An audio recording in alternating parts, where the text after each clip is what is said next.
Hello, welcome back to Hermit's Hideaway.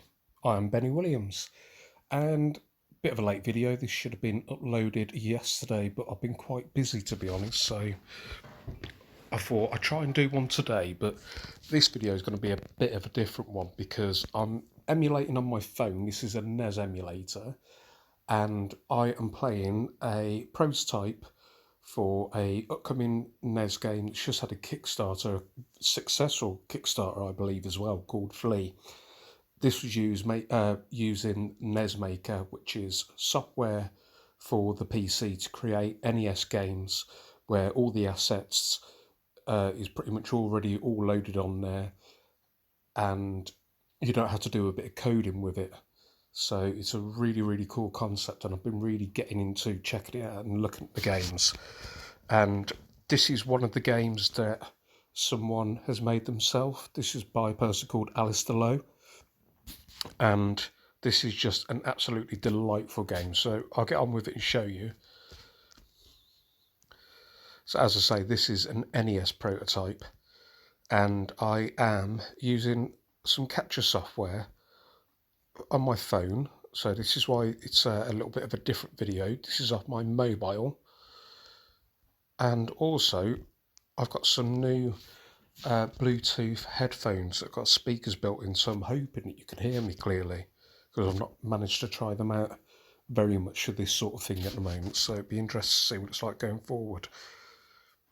So as you can see, you've got a giant bug here. I think it might be like a flea or something like that, but you're a little flea, but this looks like it's the king of the fleas. And it says, help me collect blood for the orphan fleas, which are these red ones down there.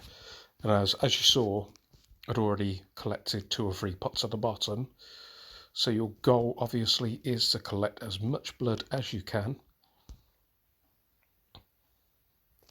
on each of these levels. And basically what happens is the flea automatically jumps, so you just move over. You can also use one of the buttons to dampen your jump a bit, sort of you don't jump as high by using A or B, I think it is, but I've not managed to get to grips with that. I don't know if it works on this prototype, but it might work on the actual game.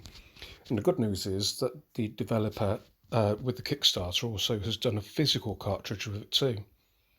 So basically I think you get like 33 lives with the game, and you've got to try and beat it with those lives, which is a really good idea. It's a bit like 999 lives, or I can't remember what that game's called now. You can get it on the Switch anyway, and I think it's sort of 999 lives or something the game's called. But from what I've been playing of this game, I've really been enjoying it. I really like it. I like the graphics on it. I like the music. It's just easy to play. It's very casual, but the developer has said that it gets more and more intense as the game goes on. But it's just got that really nice, relaxing vibe to it, which is something I really like. So this was entered into the NES Maker competition in 2019. It was they got something called a byte-off competition, and they've only just finished a Kickstarter for the fully fledged game. And at the moment, the second byte-off is going on, the byte-off 2020. Last year there was 60 entries. This year there's been 50. So, you know, think about it. That's a potential 110 games made in just over a year. New NES games.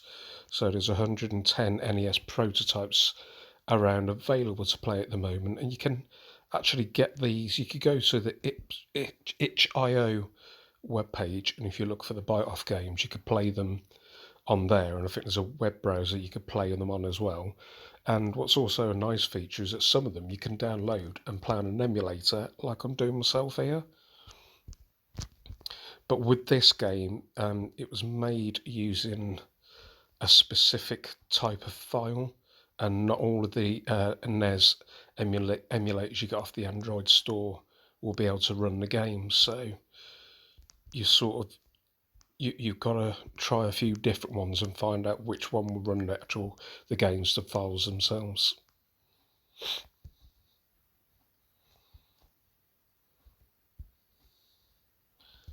And I think obviously because there's so much going on, like the music normally runs a lot smoother, but I think because my phone's trying to do too much, struggling a little bit. But I don't know if you can hear the music anyway.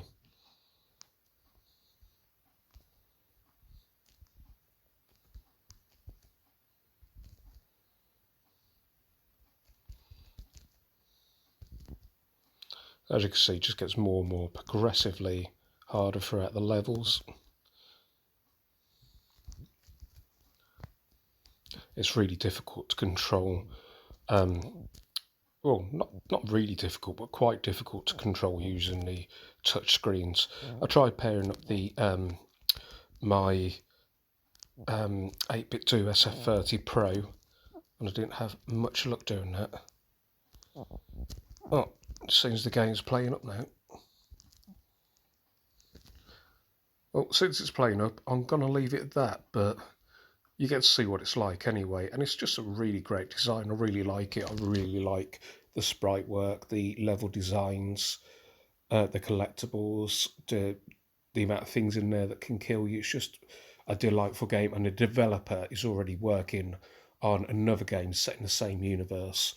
So, and that's a puzzle game. It looks really, really good so far. You can find him on Twitter if you look for FLEA byte-off competition, and you'll find the creator's username and stuff there. Give him a follow anyway, and check out what he's doing because it's really, really cool. Anyway, bit of a different video. Hope you enjoyed it. There's going to be more of these to come, and I'll catch you in the next one. Bye bye.